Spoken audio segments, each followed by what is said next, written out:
नमस्कार, स्वागत है आप सभी का एक बार फिर से संध्या कंप्यूटर के यूट्यूब प्लेटफॉर्म पे।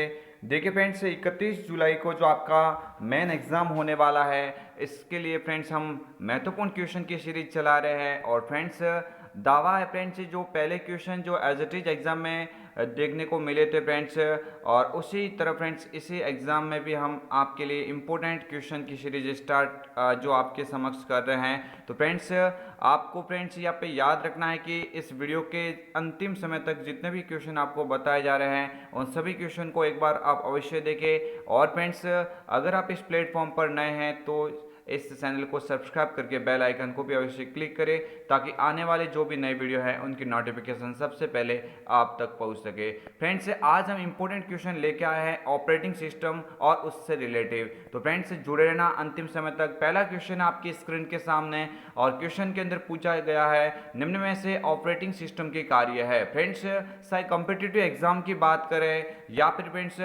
जो कंप्यूटर रिलेटेड जितने भी एग्जाम्स होता है, RSAT, ट्रिपल सी जो भी है फ्रेंड्स, उनके अंदर ये क्वेश्चन एज इट इज आपको देखे जा सकता है। और फ्रेंड्स, कई बार एग्जाम में क्वेश्चन पूछे गए हैं। तो क्वेश्चन फ्रेंड्स आपके समक्ष पहला है, आप आंसर देने की ट्राई करेंगे साथ साथ में। फ्रेंड्स, आपको ध्यान देना है, निम्न में से ऑपरेटिंग सिस्टम के कार्य है। तो आपको यहाँ पे याद रखना, ऑप्शन ए पे लिखा हुआ है, यूजर व कंप्यूटर के बीच इंटरफेस करवाना, एप्लीकेशन प्रोग्राम को रन करवाना, मेमोरी मैनेजमेंट या उपरोक्त सभी। फ्रेंड्स, आप सभी को याद रखना है कि ऑपरेटिंग सिस्टम कंप्यूटर का एक महत्वपूर्ण प्रोग्राम होता है, जो कंप्यूटर के अंदर यूजर व मेंस जो आप सिस्टम कह सकते हैं उनके बीच में इंटरफेस करवाने का कार्य यही करेगा। इसका मतलब यहाँ पे आपको याद रखना है, ऑप्शन ए भी करेक्ट है, और बी पे लिखा हुआ एप्लीकेशन प्रोग्राम को रन करवाता है, ये भी करेक्ट है, और मेमोरी मैनेजमेंट का कार्य भी करता है। फ्रेंड्स, आपको याद रखना है, यहाँ पे राइट आंसर क्या होगा, उपरोक्त सभी होगा। मैं सभी क्वेश्चन के साथ साथ में आपको जो विशेष यहाँ पे इंपॉर्टेंट पॉइंट्स है उनको भी मैं समझा रहा हूँ। और फ्रेंड्स, मैंने यहाँ पे ट्राई की है कि सारे के सारे और भी अदर क्वेश्चन है जो आपको अच्छे से समझा सकूँ, इसलिए मैंने प्रत्येक क्वेश्चन के बाद में आपके लिए इंपॉर्टेंट जो यहाँ पे ऑप्शंस है उनके बारे में भी डिटेल से बताने की कोशिश की है। फ्रेंड्स, यहाँ पे देख सकते हैं ऑपरेटिंग सिस्टम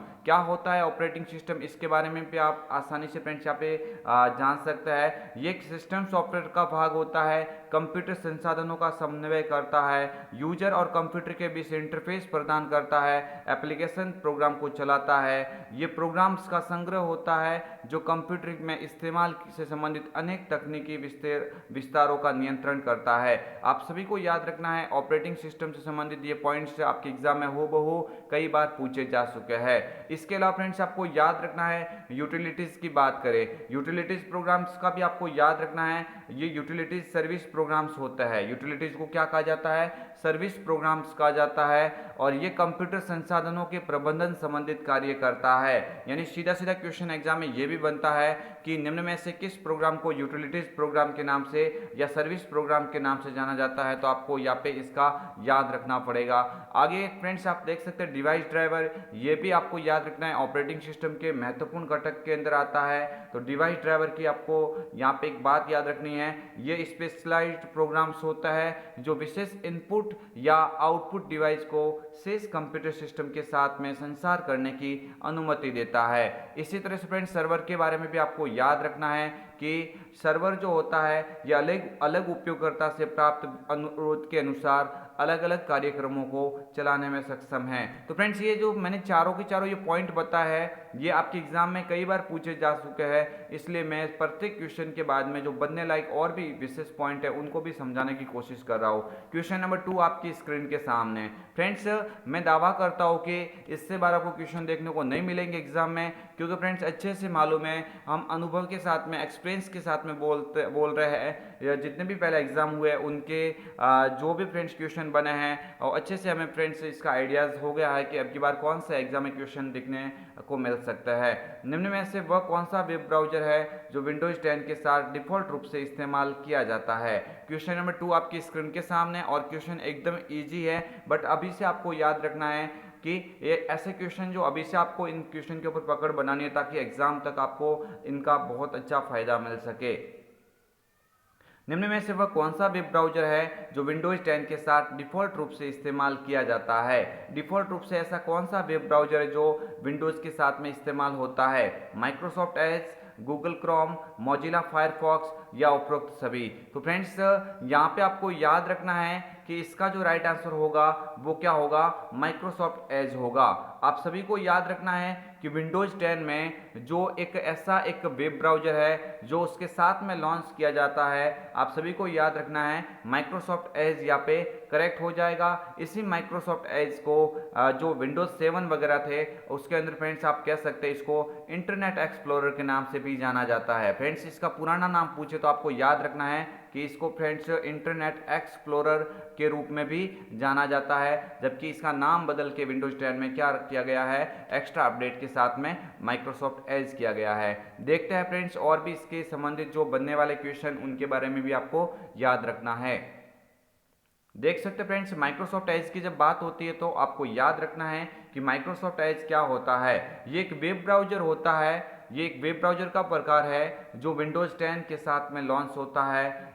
इसी वेब ब्राउज़र का नाम विंडोज़ 7 में इंटरनेट एक्सप्लोरर था। तो फ्रेंड्स ये मैं आपको समझाने की कोशिश कर रहा हूँ प्रत्येक क्वेश्चन के बाद में जो इससे संबंधित जो और भी पॉइंट है, तो ये फ्रेंड्स आप स्क्रीनशॉट भी ले सकते हैं। और फ्रेंड्स मैं बोलता हूँ कि मैं दावा करता हूँ कि फ्रेंड्स ये क्वेश्चन जो कॉम्पिटिटिव एग्जाम में भी कई बार सीधे सीधे पूछे गए हैं, तो अगर आप तैयारी कर रहे हैं जिसके अंदर कंप्यूटर का विशेष जो आपको यहाँ पे एग्जाम में क्वेश्चन पूछने देखने को मिल सकता है, तो फ्रेंड्स वहाँ पे भी ये क्वेश्चन आपके काफ़ी काम आएंगे। गूगल क्रोम आप सभी को याद रखना है एक ऐसा वेब ब्राउज़र है जो विश्व में सबसे ज़्यादा इस्तेमाल किया जाता है। निम्न में से ऐसा कौन सा वेब ब्राउज़र है जो पूरे वर्ल्ड में सबसे सर्वाधिक उपयोग में आता है? तो आपको याद रखना है वहाँ पे गूगल क्रोम को आप राइट करेंगे। नेक्स्ट क्वेश्चन आपकी स्क्रीन के सामने, सभी स्टूडेंट को याद रखना है विंडोज 10 में बूटिंग से क्या तात्पर्य है। यानी जब भी आप कंप्यूटर को ऑन या ऑफ करता है तो फ्रेंड्स से वहाँ पे उस प्रक्रिया जो होती है उसी प्रक्रिया को फ्रेंड्स से बूटिंग कहा जाता है।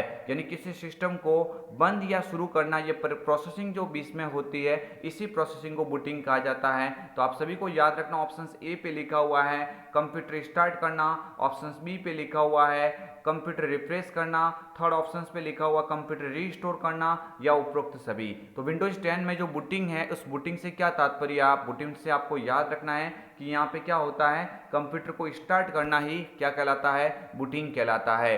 देख सकते हैं आप बूटिंग के बारे में और भी एक्स्ट्रा, ताकि फ्रेंड्स आपको कोई डाउट ना रहे।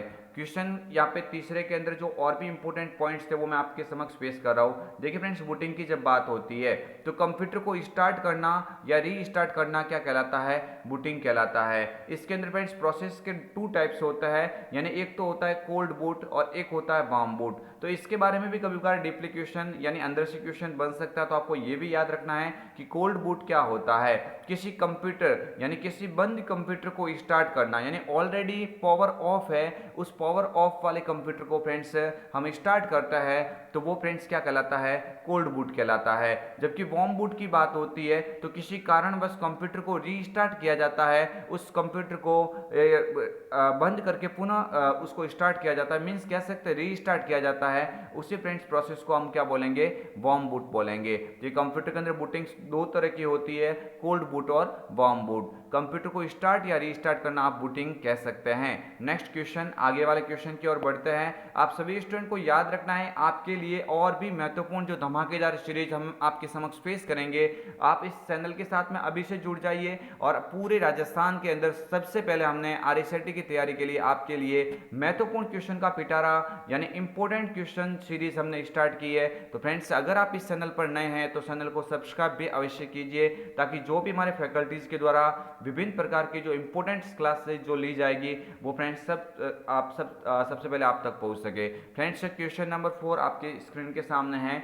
हार्ड डिस्क से किसी फाइल या फोल्डर को डिलीट करने पर कौन अस्थायी रूप से स्टोर करके रखता है? यानी एक आइकन्स या एक ऐसा फ्रेंड्स प्रोग्राम्स के बारे में बात हो रही है जो हार्ड डिस्क से हम कोई भी फाइल या फोल्डर को डिलीट करता है तो वो अस्थायी रूप से कहाँ पे स्टोर किया जाता है? तो आप सभी को याद रखना ऑप्शन ए पे लिखा हुआ है सिस्टम ट्रे, ऑप्शन बी पे लिखा हुआ है रिसाइकल बिन, ऑप्शन सी पे लिखा हुआ टास्क बार और ऑप्शन डी पे लिखा हुआ उपरोक्त में से कोई नहीं। मोस्ट इंपॉर्टेंट क्वेश्चन है और ये क्वेश्चन आपके एग्जाम में कई बार पूछा जा चुका है, इसलिए फ्रेंड्स आपको भी याद रखना है कि आपके एग्जाम में एज इट इज ये क्वेश्चन देखने को मिल सकता है। हम किसी भी कंप्यूटर की कोई फाइल्स है या कोई भी तस्वीर, कोई भी फ्रेंड्स प्रोग्राम्स कह सकते हैं, उनको अपने सिस्टम के अंदर से डिलीट करता है तो वो डिलीट की हुई फाइल अस्थायी रूप से मेरे फ्रेंड्स कहाँ पे सेव होती है, रिसाइकल बिन के अंदर सेव होती है। आप सभी को याद रखना है कि जब नॉर्मल डिलीट की जाती है तो वो फ्रेंड्स क्या होता है, वो डायरेक्टली फ्रेंड्स रिसाइकल बिन में जाती है। जबकि अगर आप शिफ्ट के साथ में डिलीट करेंगे किसी फाइल को, अगर आप शिफ्ट के साथ में अगर आप डिलीट करते हैं तो शिफ्ट के साथ में डिलीट की हुई फाइल रिसाइकल बिन में नहीं जाती है, ये भी आपको याद रखना है। तो मेरे फ्रेंड्स आपको याद रखना है इसका राइट आंसर क्या हो जाएगा, रिसाइकल बिन हो जाएगा। देखते हैं और भी इससे संबंधित जो इंपॉर्टेंट पॉइंट्स है उनके बारे में भी एक बार हम जान लेते हैं। यहाँ पे रिसाइकल बिन का तो अभी मैंने बोल दिया, लेकिन एक बार पुनः आप देख सकते हैं यहाँ पे, ताकि आपको आइडिया हो जाए। रिसाइकल बिन ये आइकन उन फोल्डर या फाइलों को अस्थायी रूप से संग्रहित करता है जिन्हें आप डिलीट कर चुके हैं। यानी इंपॉर्टेंट क्वेश्चन है मेरे फ्रेंड्स, कॉम्पिटिटिव एग्जाम की दृष्टि से देखा जाए वहां पे भी क्वेश्चन कई बार पूछा गया है, और आपका एग्जाम है 31 जुलाई को, तो आपको तो वैसे भी ये याद रखना ही है। नेक्स्ट आप देख सकते हैं इसी तरह से सिस्टम ट्रे का कभी क्वेश्चन बनता है तो आपको याद रखना है सिस्टम ट्रे क्या है। तो टास्क बार का एक छोटा सा भाग होता है जो जिसके अंदर क्या होता है, जिसमें चल रहे प्रोग्राम्स को रन किया जाता है और टाइम एंड डेट को शो किया जाता है। मेरे फ्रेंड्स जो बैकग्राउंड में जो प्रोग्राम्स जो रन हो रहे हैं, चल रहे हैं, उनको फ्रेंड्स जो आप शो करवाने का कार्य और कौन करेगा, सिस्टम ट्रे करेगा। और system tray friends task bar होती है, उस टास्क बार के मेरे फ्रेंड्स राइट साइड में उपस्थित होता है जहां पे डेट एंड टाइम वगैरह दिखाई देती है।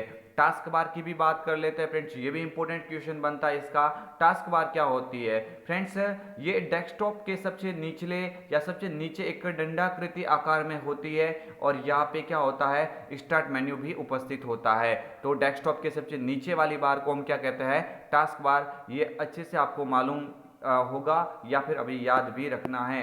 नेक्स्ट क्वेश्चन की ओर बढ़ते हैं। किसी कंप्यूटर में स्टार्ट होने पर दिखने वाली स्क्रीन को क्या कहा जाता है।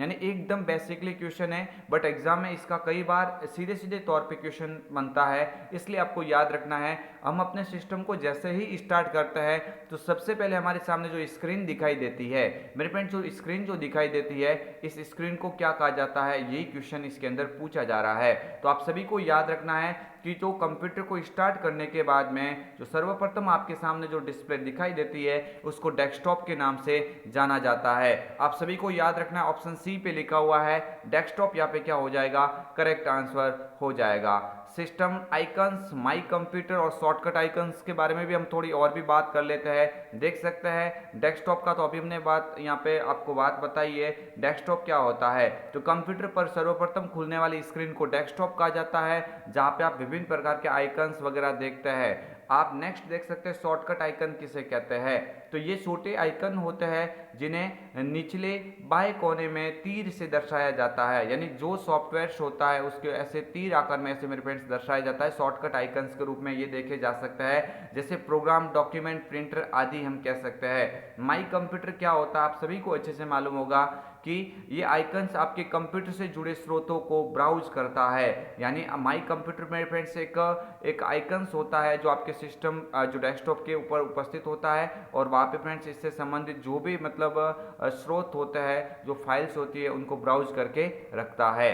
नेक्स्ट आगे वाला क्वेश्चन आपकी स्क्रीन के सामने, क्वेश्चन नंबर 6 आपकी स्क्रीन के सामने है। मेरे फ्रेंड्स आपको याद रखना है क्वेश्चन बार बार एग्जाम में पूछे गए हैं, आप इनको इग्नोर नहीं करेंगे कि हाँ हमने 2-3 क्वेश्चन देखे बाद में इस वीडियो को आपने क्लोज कर दिया। तो फ्रेंड्स उसका जो भी होगा वो उसका नुकसान आप ही को होगा, क्योंकि फ्रेंड्स ये एग्जाम के अंदर बनने वाले क्वेश्चन वो है जो हमने अच्छे से अपने मॉडल पेपर से मोस्ट इंपॉर्टेंट क्वेश्चन के तौर पर इनको हमने शामिल किया है। तो आपको एक बार याद रखना है, ये क्वेश्चन आपके आगे भी बहुत काम आएंगे। निम्न में से देख सकते हैं फ्रेंड्स क्वेश्चन नंबर 6, निम्न में से कौन सी GUI आधारित ऑपरेटिंग सिस्टम नहीं है। यानी इनमें से कौन सी ग्राफिकल यूजर इंटरफेस पर आधारित ऑपरेटिंग सिस्टम नहीं है। तो आपको याद रखना नहीं है पूछा गया है, तो आप सभी को याद रखना। देखिए लिनक्स लिखा हुआ है, इसके अलावा फ्रेंड्स विंडोज 10 लिखा हुआ है, विंडोज MS DOS लिखा हुआ है, और विंडोज XP लिखा हुआ है। तो मेरे फ्रेंड्स देखिए लिनक्स तो होगा, विंडोज़ 10 भी होगा और विंडोज़ एक्सपी भी होगा। लेकिन जो एक ऑप्शंस लिखा हुआ सी के ऊपर यानी ऑप्शन थर्ड पे लिखा हुआ है क्या, एम एस डॉस। तो ये जो एम एस डॉस होता है ये जी यू आई बेस्ड नहीं होता है। ये किस बेस पे उपस्थित होता है, किस बेस पे कार्य करता है, सी एल आई यानी कमांड लाइन जो इंटरफेस होता है उस बेस पे कार्य करता है। मीन्स इसका राइट आंसर क्या हो जाएगा, option C M S DOS हो जाएगा। क्या हो जाएगा मेरे फ्रेंड्स, यहाँ पे एम एस डॉस यहाँ पे बिल्कुल ही करेक्ट आंसर होगा। नेक्स्ट देख सकते हैं और भी इसके बारे में क्या होता है जी यू आई, और इसके अलावा सी एल आई के संबंधित जो भी इंपॉर्टेंट पॉइंट है उनको भी एक बार हम देख लेते हैं। देख सकते हैं यहाँ पे जी यू आई का पूरा नाम कई बार एग्जाम में पूछा जा चुका है कि जी यू आई का पूरा नाम क्या होता है। तो आपको याद रखना है ग्राफिकल यूजर इंटरफेस होता है। क्या होता है मेरे फ्रेंड्स, ग्राफिकल यूजर इंटरफेस होता है। ग्राफिकल यूजर इंटरफेस एक माध्यम होता है जो यूजर को ग्राफिक्स का प्रयोग करके इलेक्ट्रॉनिक डिवाइस से संवाद करने की सुविधा प्रदान करता है। इसके अलावा विंडोज इंटरफेस को ग्राफिक्स यूजर इंटरफेस भी कहा जाता है। यहाँ पे आपको एक लाइन याद रखनी है कि विंडोज इंटरफेस होता है उसी को फ्रेंड्स हम ग्राफिक यूजर इंटरफेस भी कह सकते हैं। ये माउस अथवा आइकन के द्वारा उपयोग किया जाता है। मेरे फ्रेंड्स आपको समझना है कि जितने भी फ्रेंड्स आप कंप्यूटर के अंदर विंडोज 7 है, विंडोज 10, विंडोज 8 जो भी एक्सपी, विस्टा, लिनक्स वगैरह जो भी इस्तेमाल करता है वो सारे के सारे जी यू आई बेस्ड ही ऑपरेटिंग सिस्टम है, सिवाय किन के, एक तो मेरे फ्रेंड्स एम एस डॉस याद रखना है और यूनिक्स वगैरह ऐसे ऑपरेटिंग सिस्टम याद रखना है जो जी यू आई बेस्ड पर काम न करते हुए सी एल आई बेस पे काम करता है, जिसमें कमांड बेस पे पूरा कार्य होता है। आगे वाला क्वेश्चन आपकी स्क्रीन के सामने, सी एल आई का पूरा नाम। अभी फ्रेंड्स हमने बात की थी जी यू आई की, क्योंकि इससे इस मॉडल पेपर के माध्यम से हम पूरी तरह से ऑपरेटिंग सिस्टम का निचोड़ यहाँ पे देख रहे हैं। तो आपको याद रखना है तीसरा topic R S I D का आपका एक ही वीडियो में मैं क्लियर करवाने की कोशिश कर रहा हूँ, और मुझे उम्मीद है फ्रेंड्स यहाँ से बाहर क्वेश्चन आपके तीसरे टॉपिक से बनने को नहीं मिलेगा, यानी देखने को नहीं मिलेगा। सी एल आई का पूरा नाम पूछा गया है, आप सभी को याद रखना। अभी मैंने बोला था कि सी एल आई का पूरा नाम क्या होता है, कमांड लाइन इंटरफेस होता है, यानी ऑप्शन ए पे लिखा हुआ है कमांड लाइन इंटरफेस होता है। इस सी एल आई को फ्रेंड्स आप और अन्य नाम से कह सकते हैं सी यू आई, यानी सी यू आई भी कह सकते हैं, सी एल आई भी कह सकते हैं। सी यू आई की अगर बात करें तो यहाँ पे इसका पूरा नाम याद रखना है कमांड यूजर इंटरफेस। क्या याद रखना है, कमांड यूजर इंटरफेस। और सी एल आई आपको नाम कहीं मिलता है तो वहाँ पे आप याद रखेंगे कमांड लाइन इंटरफेस होगा।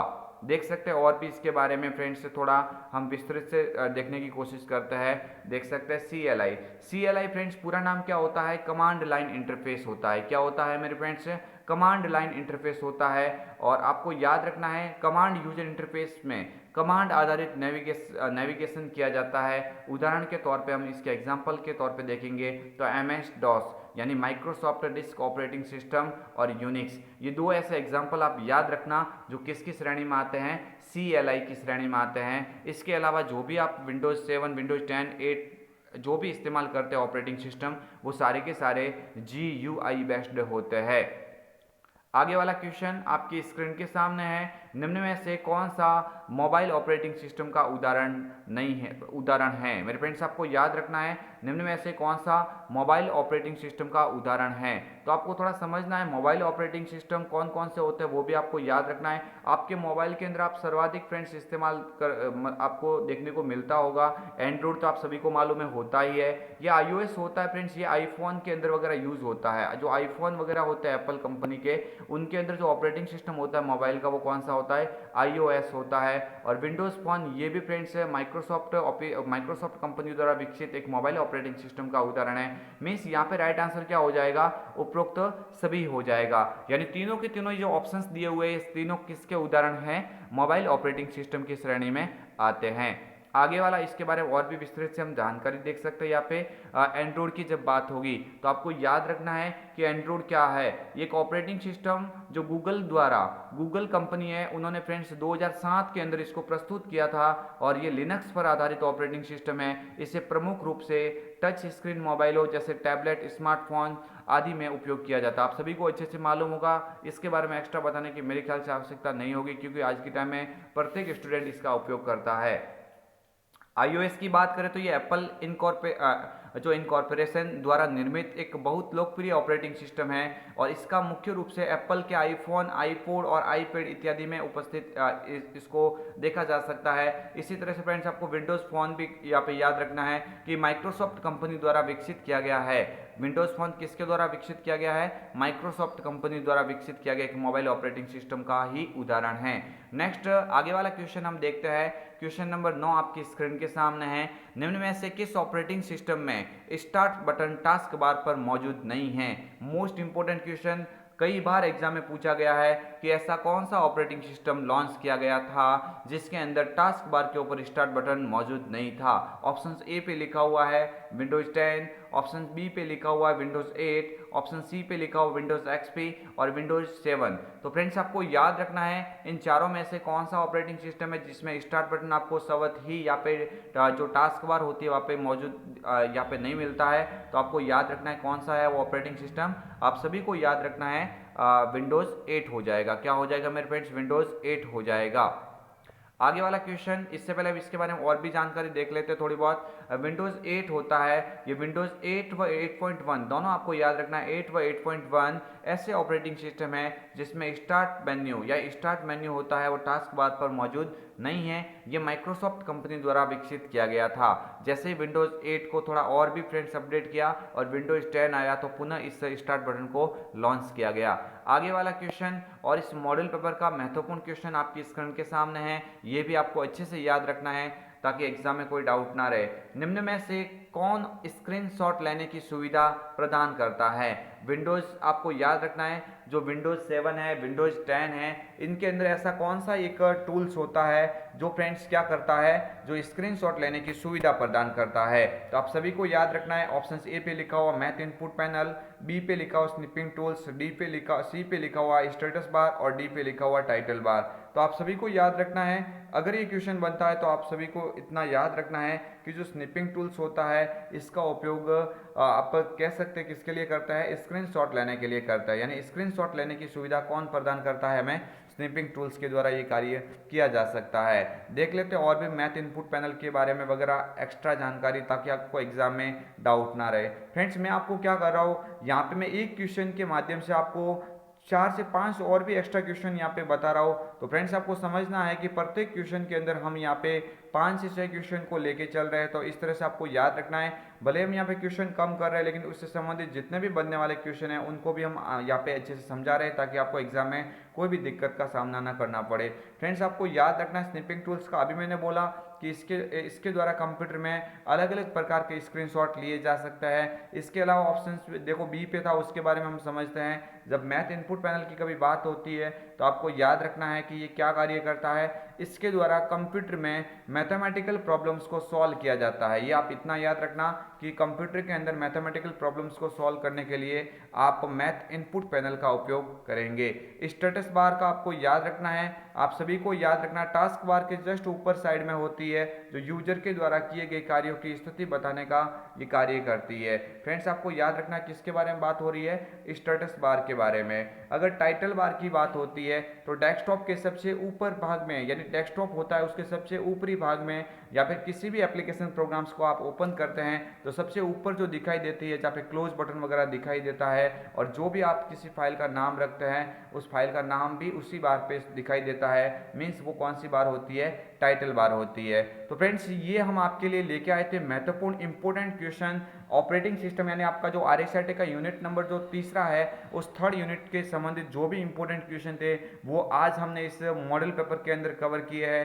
क्वेश्चन के साथ में जितने भी 4 ऑब्जेक्ट हैं उन चारों ऑब्जेक्ट को हमने विस्तृत तरह यहाँ पे अलग अलग ऑप्शंस के माध्यम से हमने समझाया है। तो मुझे आशा है, यहाँ पे उम्मीद है फ्रेंड्स कि आपको ये वीडियो काफ़ी पसंद आया होगा। अगर आपने इस वीडियो को पसंद किया है तो वीडियो को लाइक करें और चैनल पर नए हैं तो चैनल को सब्सक्राइब करके बेल आइकन को अवश्य क्लिक करें ताकि आने वाले जो भी नए वीडियो है उनकी नोटिफिकेशन सबसे पहले आप तक पहुँचे।